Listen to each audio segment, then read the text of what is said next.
बाद आपका स्वागत है। बड़ी खबर देख रहे हैं आप। पूर्व मंत्री आशुतोष टंडन का निधन, बड़ी खबर इस वक्त की लखनऊ से आपको बता रहे हैं।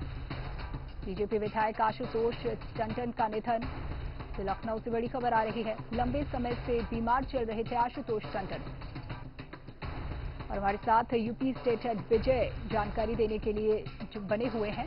विजय, जिस तरीके से पूर्व मंत्री रह चुके थे आशुतोष टंडन, बीजेपी विधायक, इनके निधन को लेकर किस तरीके का शोक लहर देखी जा रही है, क्या कुछ माहौल?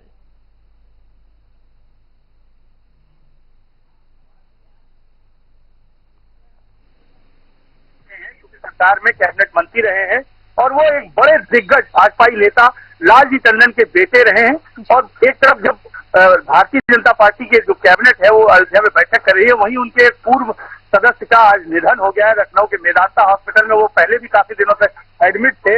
उन्हें लीवर और लंग्स की कुछ तकनीकी बीमारियां थी जो उनकी काफी समय से इलाज चल रहा था। अब फिलहाल उनका एक अपूरणीय क्षति के तौर पर भारतीय जनता पार्टी में शोक की लहर है। अभी उनका निधन हुआ है। योगी कैबिनेट में भी उनके निधन को देखते हुए शोक प्रस्ताव लाया जाएगा। और जहां तक अगर कहा जाए आशुतोष टंडन जैसे कद्दावर लीडर की बात की जाए तो वो एक बड़े राजनेता के बेटे रहे हैं, लेकिन फिर भी वो 2 बार लगातार अब उसी सीट पर, पूर्वी विधानसभा सीट पर जीतने वाले प्रत्याशी रहे हैं।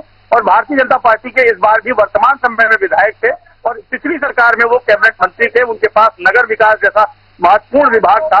और कहा यह जाता है कि राजधानी में लालजी टंडन की जो एक सियासत थी या विरासत थी वो अब खत्म हो गई है, क्योंकि राजनीतिक रूप से लालजी टंडन का लखनऊ में बड़ा हस्तक्षेप था। अटल बिहारी वाजपेयी के बाद जो बड़ा नेता अगर माना जाता था राजधानी लखनऊ में किसी को, तो वो लालजी टंडन थे। लालजी टंडन के साथ अटल बिहारी वाजपेयी जो प्रधानमंत्री थे, उनके साथ एक अजीब जुड़ाव था, उनका एक अजीब रिश्ता था जो पूरी दुनिया जानती थी कि लालजी टंडन एक बड़ा नाम था। और उसी की विरासत को गोपाल टंडन अब तक निभा रहे थे। और गोपाल टंडन भी राजनीति में काफी सक्रिय थे, अब तक काफी मजबूत स्थिति में थे भारतीय जनता पार्टी में। राजधानी की पूर्वी विधानसभा सीट से 2 बार के वो विधायक रह चुके हैं।